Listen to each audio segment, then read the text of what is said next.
Star news Marathi, नवे पाऊल नवी दिशा।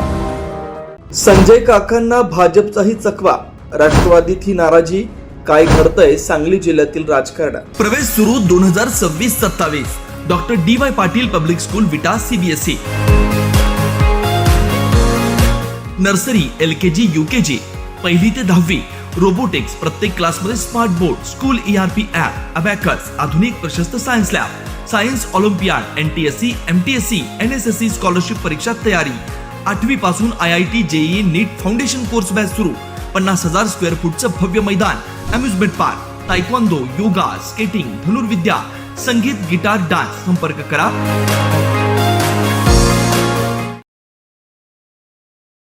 9वी 10वी 11वी 12वी science, NEET, JEE, CET, NATA अशा सर्व स्पर्धा परीक्षांसाठी नंबर 1 चा पर्याय म्हणजे Shri Rajlakshmi royal academy of science विटा।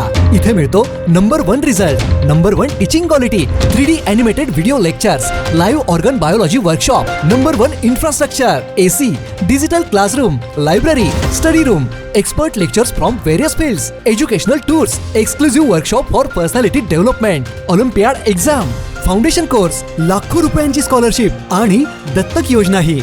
आपल्या पाल्याच्या उज्ज्वल भविष्यासाठी आजच प्रवेश निश्चित करा। जिल्हा परिषद अध्यक्ष पदाच्या निवडीवेळी महाविकास आघाडीच्या विरोधात माजी खासदार संजय काका पाटील भाजपच्या छावणीत आले। भाजपमध्ये येण्याची वाट सुकर करण्याच्या दृष्टिकोनातूनच त्यांनी हा मार्ग पत्करला असावा असा अंदाज राजकीय जाणकारांनी यावेळी व्यक्त केला होता। परंतु आले आहेत तर शिकार करण्यास अडचण नाही या दृष्टिकोनातूनच विधान परिषद निवडणुकीसाठी भाजपकडून उमेदवारी मिळवण्याच्या दृष्टिकोनातून संजय काकांनी प्रयत्न केले।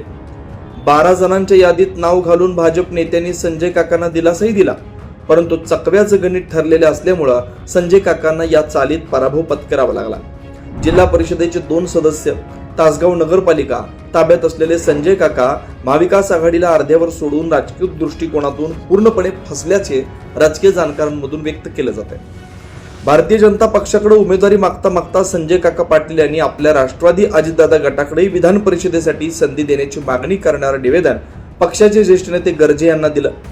राजकारणात दोन्ही डगरीवर हात ठेवल्याशिवाय राजकारण होत नाही हे जरी खरं असलं तरी भारतीय जनता पक्ष आणि राष्ट्रवादी अजितदादा महायुतीत आहेत याचा विसर संजय काकांना पडल्यामुळे ही खेळी अंगलट आली असाही अंदाज राजकीय जाणकारांमधून व्यक्त केला जातोय। जिल्ह्यातील राजकारण महायुती आणि महाविकास आघाडी यांच्यावरच स्थिरावलेल्या या डावात तिसऱ्या कुणाला प्रवेश नाही।